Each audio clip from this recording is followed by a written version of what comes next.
갈라디아서 3장 7절부터 14절까지 제가 읽겠습니다. 그러므로 믿음에 선한 사람들이야말로 아브라함의 자손임을 여러분은 아십시오. 또 하나님께서 이방 사람을 믿음에 근거하여 의롭다고 여겨주신다는 것을 성경은 미리 알고서 아브라함에게 모든 민족이 너로 말미암아 복을 받을 것이다 하는 기쁜 소식을 미리 전하였습니다. 그러므로 믿음에 선한 사람들은 믿음을 가진 아브라함과 함께 복을 받습니다. 율법의 행위에 근거하여 살려고 하는 사람은 누구나 다 저주 아래 있습니다. 기록된 바 율법책에 기록된 모든 것을 계속하여 행하지 않는 사람은 다 저주 아래에 있다 하였습니다. 하나님께서는 율법으로는 아무도 의롭게 되지 못한다는 것이 하나님 앞에서는 율법으로는 아무도 의롭게 되지 못한다는 것이 명백합니다. 의인은 믿음으로 살 것이다 하였기 때문입니다.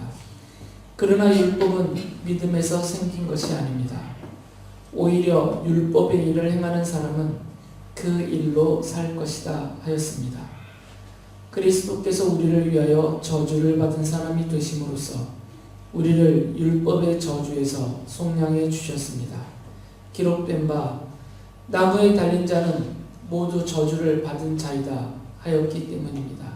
그것은 아브라함에게 내리신 복을 그리스도 예수 안에서 이방 사람들에게 미치게 하시고 우리로 하여금 믿음으로 말미암아 약속하신 성령을 받게 하시려는 것입니다. 제가 본문을 길게 읽어드리면 집중이 잘 안 되시고 산만해지시겠죠. 그런데 좀 길더라도 제가 성경 본문을 읽어드릴 때 제가 설교하면서 설명해 드리는 내용보다 더 집중해서 더 귀 기울이셔서 들으셔야 됩니다. 저는 기록된 하나님의 말씀인 성경을 여러분이 이해를 돕기 위해서 설명해 드리는 사람에 불과하고요. 제가 읽어드리는 성경 구절이 하나님의 말씀입니다. 그러니까 성경 본문을 읽을 때 더 잘 들으셔야 돼요. 제 설교 때는 뭐 잠시 생각이 흐트러져도 괜찮지만 본문을 읽어드릴 때만큼이라도 더 그렇게 오래 읽지는 않으니까 집중해서 들으시면 좋겠습니다. 예수님께서 복음을 전하시던 그 시대에 이스라엘 사람들은 자신들을 아브라함의 자손이라고 여겼습니다. 그리고 하나님께서 선택하신 하나님의 백성이라고 자부했습니다. 그렇기 때문에 이 사람들은 스스로 이런 생각을 했어요.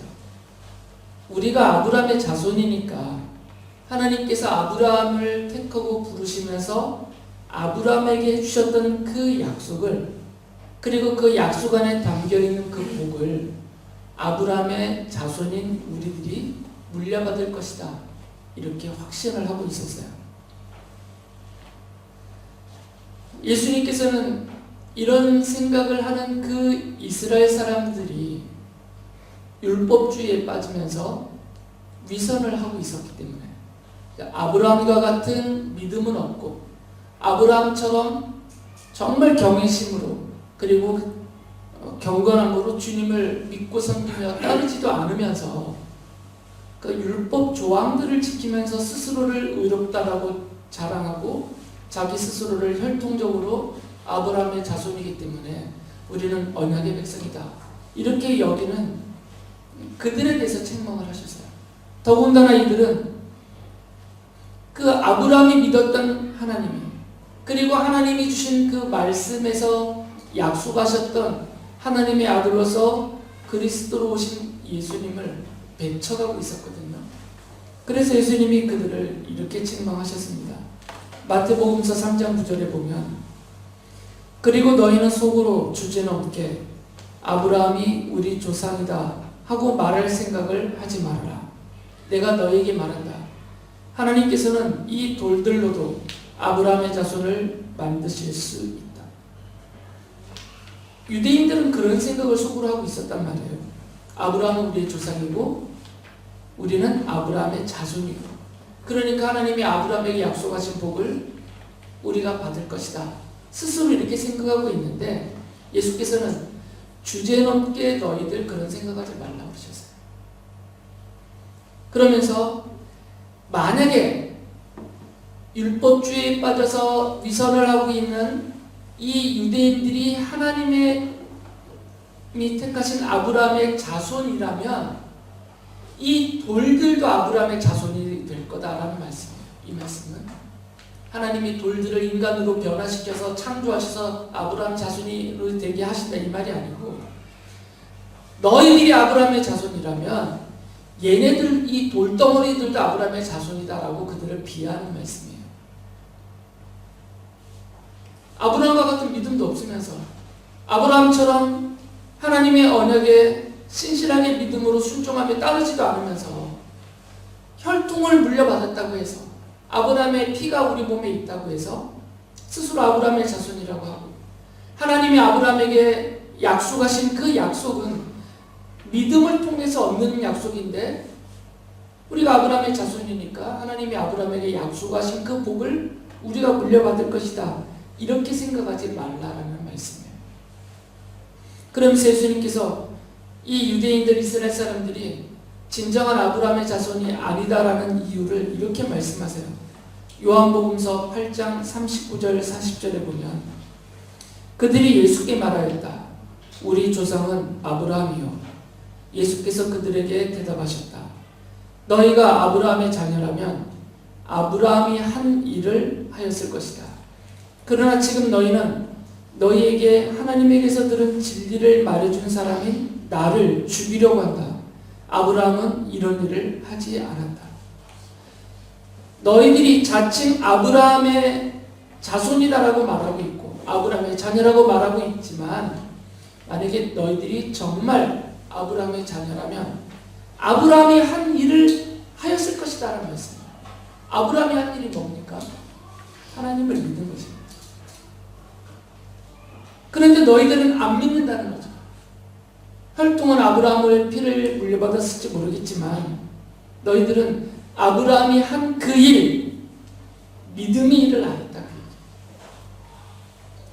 아브라함처럼 하나님을 믿지도 않으면서 아브라함처럼 하나님의 약속을 믿지도 않으면서 아브라함이 그렇게 믿음으로 기다리던 약속하셨던 메시아로서 그리스도가 오셨는데도 불구하고 그 약속도 믿지 않고 보내신 그리스도도 믿지 않고 오히려 죽이려고 하고 있으니까 아브라함은 만약에 지금 너희들과 함께 아브라함이 있었다면 너희들처럼 안 했을 것이다.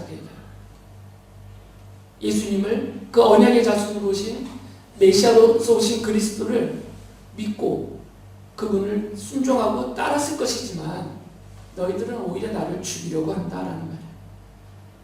그러니까 진정한 아브라함의 자손이 아니다라는 것이죠.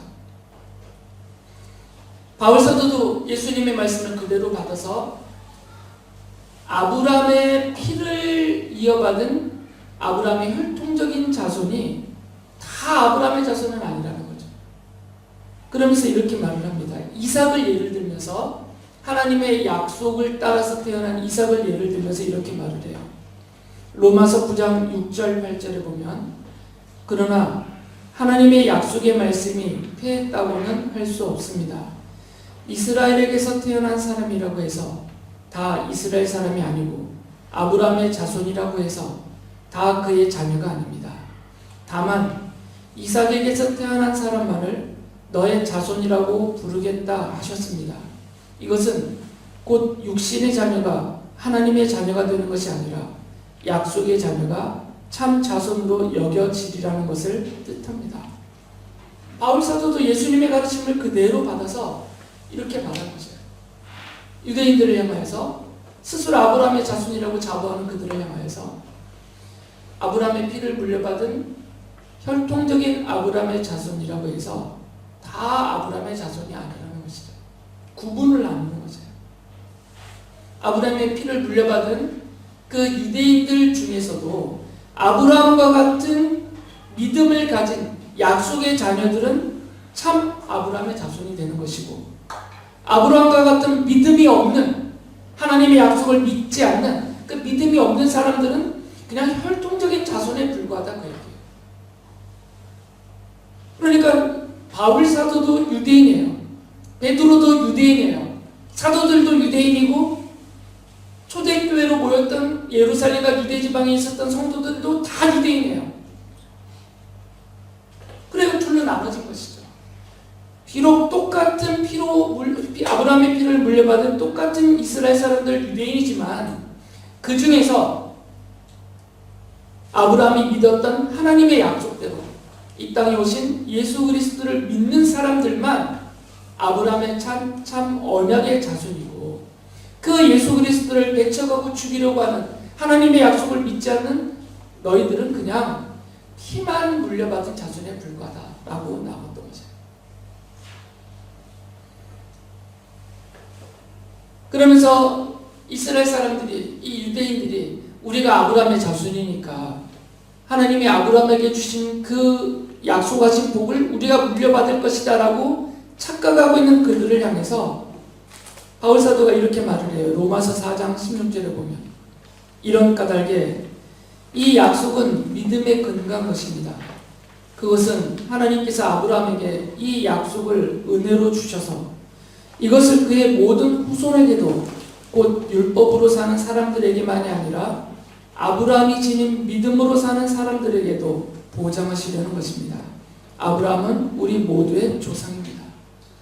그러니까 율법을 받은 이스라엘 사람이든 아니면 우리 한국 사람들을 포함한 다른 민족들, 통칭 이방인이라고 불리우는 세상의 모든 민족들이든 간에 유대인이든 이방인이든 이 세상에 있는 모든 민족, 모든 사람들 중에서 아브라함과 같은 믿음을 가진 사람들이 참 아브라함의 자손이고 하나님이 아브라함에게 주신 그 약속과 그 약속하신 복을 물려받을 자들이다라는 말이에요.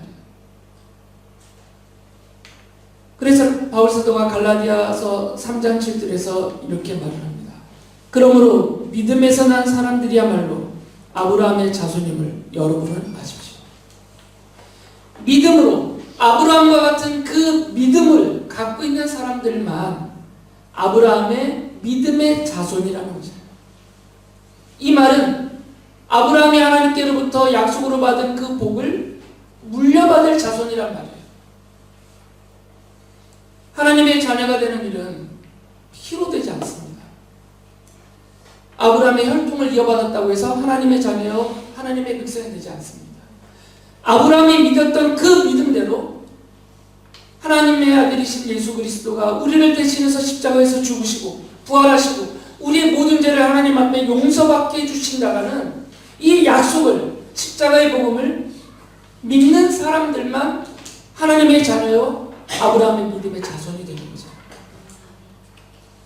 성도는 예수 그리스도의 십자가 복음을 믿는 하나님의 자녀입니다. 하나님은 아브라함처럼 하나님을 믿는 성도들을 아브라함의 약속의 자녀로 여겨주십니다.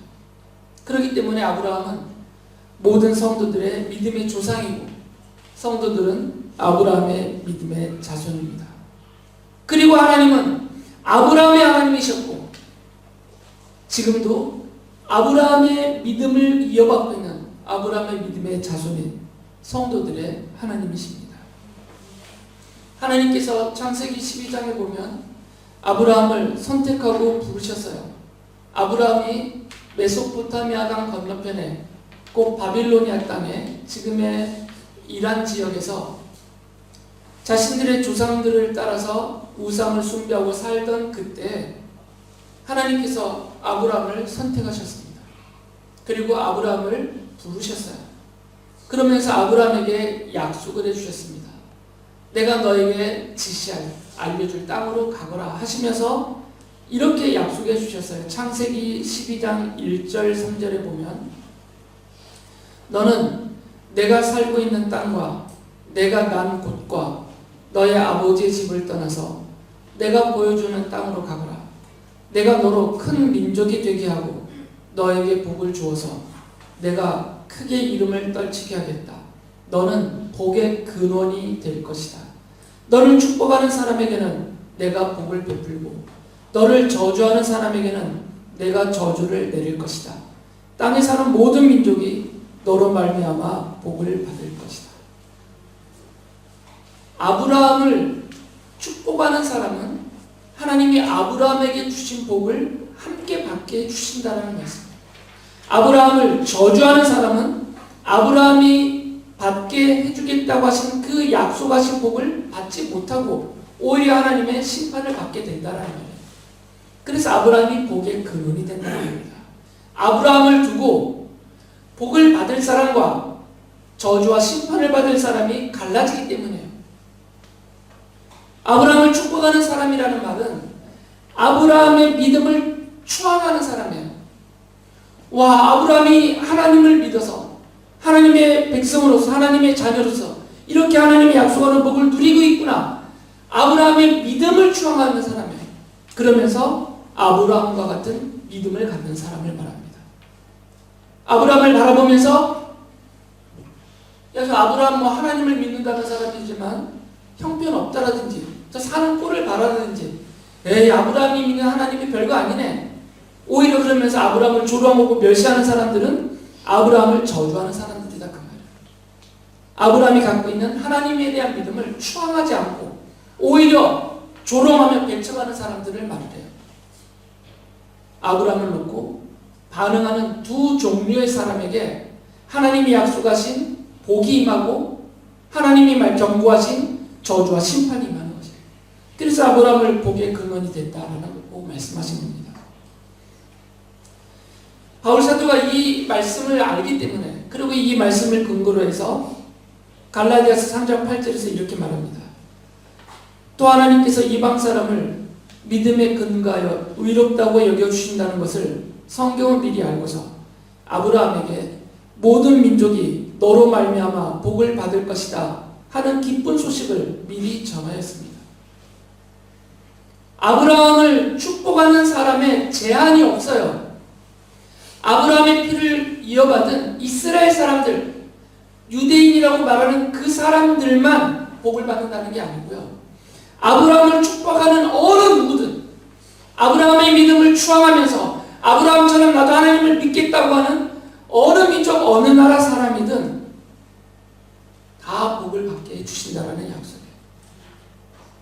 비록 그들이 아브라함의 피를 이어받은 혈통적인 이스라엘 사람이라고 하더라도 아브라함과 같은 믿음을 갖지 않으면 아브라함의 믿음을 추앙하지 않으면 그들은 저주와 심판을 받는다는 말씀.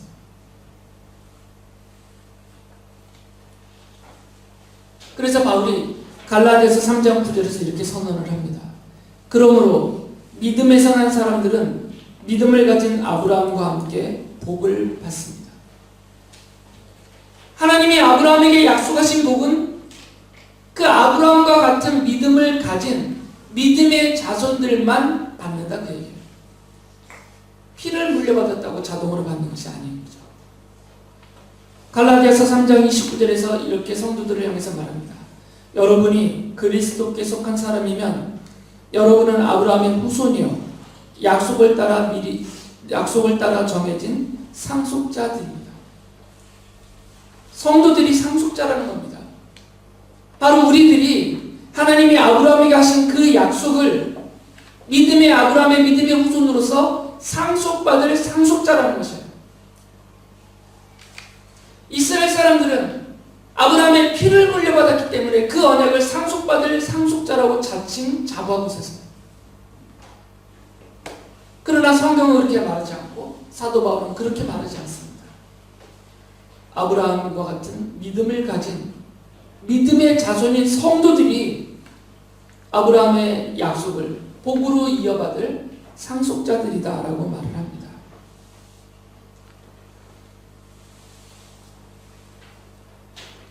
바울이 성도들이 받을 복, 하나님께서 아브라함에게 주신 그 약속 안에 담겨있는 그 복을 성도들이 믿음으로 상속받을 것인데 성도들이 믿음으로 상속받을 아브라함에게 약속하신 복을 몇 가지 언급을 해주었어요. 첫 번째는 갈라디아서 3장 12절 13절에 보면 이렇게 말씀하세요. 그러나 율법은 믿음에서 생긴 것이 아닙니다. 오히려 율법의 일을 행하는 사람은 그 일로 살 것이다 하였습니다. 그리스도께서 우리를 위하여 저주를 받은 사람이 되심으로써 우리를 율법의 저주에서 속량해 주셨습니다. 기록된 바 나무에 달린 자는 모두 저주를 받은 자이다 하였기 때문입니다.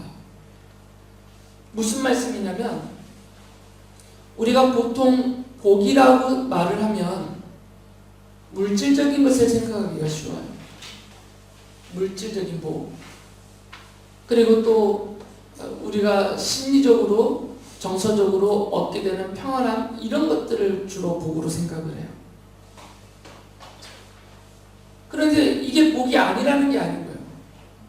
이것이 복이 되려면 물질이 나에게 진정한 복이 되고 내가 정서적으로 평화를 누리고 있는 것이 나에게 진정한 복이 되려면 먼저 해결돼야 될 문제가 있어요.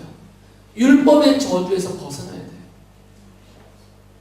율법의 저주 아래 갇혀 있으면 그가 아무리 많은 물질을 얻었다고 해도 그 물질과 함께 율법의 저주 아래서 영원한 지옥 상황에 가는 거죠. 그러니까 진정한 복이 되지 못하는 것이죠. 율법의 저주라는 것은 아주 명확합니다. 율법을 따라 지켜 의롭게 살지 않으면 그 지은 죄에 대해서 율법이 정한 저주와 심판과 형벌을 받는다. 이게 율법의 저주예요. 그게 율법의 조항입니다. 율법을 지키면 복을 받고 율법을 지키지 않으면 율법에서 정의로운 저주를, 심판을, 형벌을 받는다 이것이죠. 그래서 사람들이 율법을 지킴으로 내가 복을 받을 것이다, 구원을 얻을 것이다, 이런 생각을 가지면 스스로 율법의 저주 아래 들어간다는 것이죠. 왜 그러냐면 누가 율법에서 벗어나 있어요. 율법이라는 단어는 행위를 말하죠. 의로운 행위. 죽을 때까지, 태어나서 죽을 때까지 나의 의로운 행실, 의로운 행위가 근거가 되어서 이것이 타종에서 말하는 공덕이 되어서 구원받을 만한, 내가 천국에 갈 만한, 세상 종교가 말하는 극락이든 천당이든 그 좋은 곳에 갈 만한 공덕, 근거가 되어서 이것을 근거로 해서 내가 간다라는 생각을 가지면 그때부터 율법의 저주 아래 들어가는 거죠. 현실에서 어느 누가 율법이 정한 모든 조항을 단 한 차례도, 그리고 단 한 조항이라도 어기지 않고 살 수 있는 사람이 누가 있겠어요? 저도 안 되거든. 저도 안 되고 누구도 안 됩니다. 우리 믿음의 선진들, 위대한 선진들이라고 성경에 기록되어 있는 사람들 중에서도 안 돼요. 그것들이. 다윗조차도 그것이 안 되었습니다. 그렇게 추앙하는 다윗조차도 간접살인죄를 지었고 간음죄를 지었어요. 율법이 엄격하게 금하고 있는 조항입니다. 살인자는 돌로 쳐 죽여야 되고 간음하는 자는 현장에서 붙들리면 돌로 쳐 죽여야 되는 거예요. 이게 율법의 저주예요. 대표적인 믿음의 위인인 다윗조차도 자유롭지 못했어요. 율법의 저주 아래 있는 것이죠. 그런데 어느 누구가 스스로 나는 착하게 살고 있다. 나는 법 없이도 사는 사람이다. 나는 다른 사람을 해친 일도 없고 나는 다른 사람에게 욕치거리도 안 하고 나는 내 물질을 펼쳐서 다른 사람을 돕고 나는 선을 행하고 다른 사람을 이롭게 하고 나는 착한 사람이다. 스스로 아무리 주장해도 그 사람은 율법의 저주 아래 갇혀 있는 사람이에요. 벗어나지 못합니다. 죄가 없다는 사람은 다 거짓말장이라고 성경이 말하고 있어요. 하나님이 아브라함에게 해주신 첫 번째 가장 근본된 약속하신 복은 그 율법의 저주에서 벗어나는 복이에요.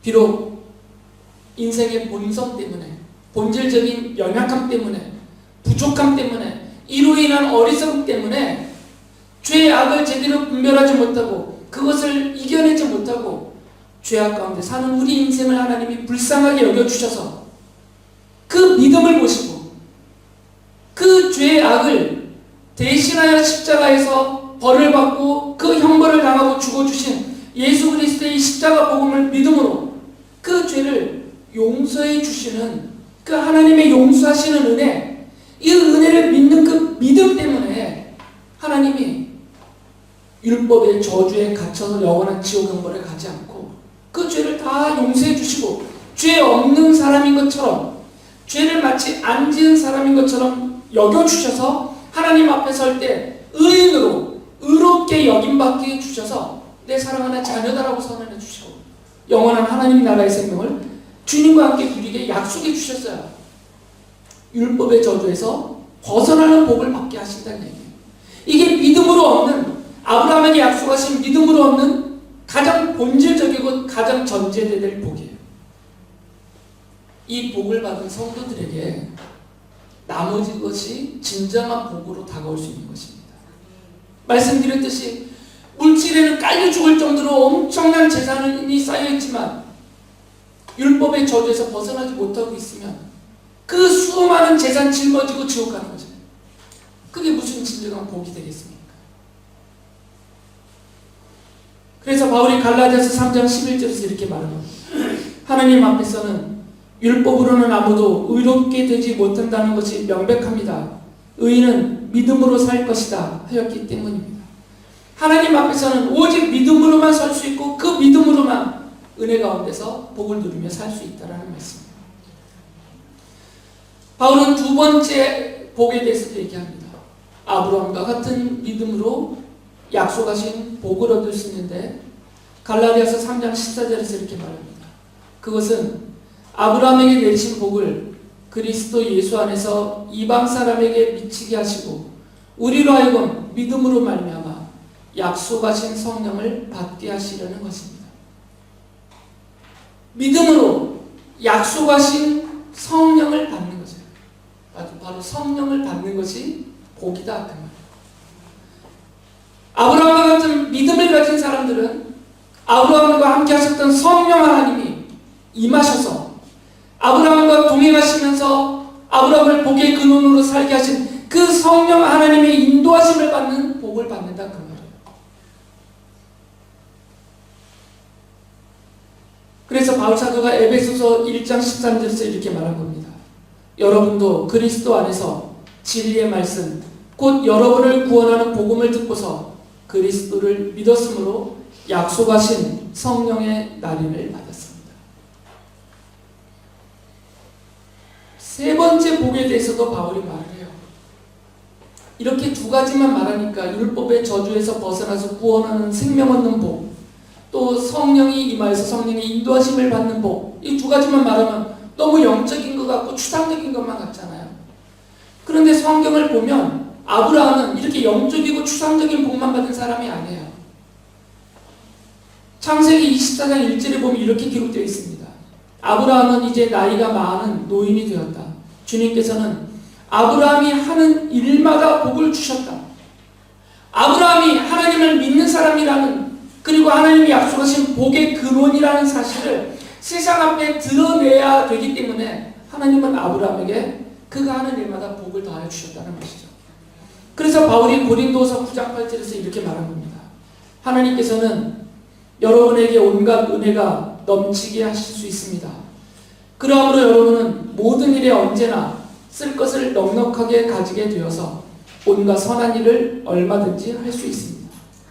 우리가 꿈에도 소원 그리워하는 물질적인 복도 약속하신 것이에요. 그러나 전제가 있죠. 그 물질의 복은 왜 주신다고 약속하셨어요? 온갖 선한 일을 얼마든지 할 수 있게 하기 위해서. 내 배만 채우고 내 새끼들만 잘 먹이게 하기 위해서가 아니라 복음을 전하고 십자가의 복음과 십자가의 사랑을 실천하는 그 선한 일을 마음껏 할 수 있게 하기 위해서 필요한 것들을 채워주신다는 겁니다. 왜 하나님이 아브라함이 하는 모든 일마다 복을 주셨냐면 아브라함이 하나님의 사람으로 살았기 때문이에요. 아브라함이 하나님의 이름을 높이 영광 돌렸기 때문입니다. 사람들 앞에서 하나님의 이름을 증거하였기 때문이에요. 그렇기 때문에 하나님이 아브라함이 하는 일에 복을 주셨어요. 약속하신 대로 하나님은 아브라함의 하나님이시고 우리 하나님이세요. 하나님은 아브라함이 하는 일에 날마다 복을 더하여 주셨던 것처럼 십자가의 복음을 전하고 십자가의 사랑을 실천하면서 온갖 선한 일을 하기 위해서 힘을 쓰고 마음을 먹고 애를 쓰는 열정과 열심을 갖고 있는 여러분들에게 모든 일에 은혜를 베푸실 것이에요. 분명히 약속하십니다. 온갖 은혜가 넘치게 하실 것이고요. 넉넉하게 하실 것입니다. 그러나 반드시 그것은 온갖 선한 일을 위하여 쓰시겠다라는 마음의 다짐을 가질 때 누릴 수 있는 복입니다. 아브라함의 믿음의 자손인 성도들은 아브라함과 함께 하나님이 약속한 복을 받습니다. 비록 오늘의 현실이 힘이 겹다 하더라도 실망하지 마시고 아브라함의 하나님이 나의 하나님이시라는 그 믿음을 가지고 아브라함에게 복을 주셨고 아브라함을 복의 근원으로 삼으신 하나님께서 그 약속하신 복을 믿음으로 아브라함의 자손이 나도 얻고 누리게 해주신다라는 이 약속을 믿고 아브라함의 믿음의 자손으로 아브라함에게 약속하신 그 복을 상속받아서 누리고 사시는 모든 성도님들 되시기 바랍니다.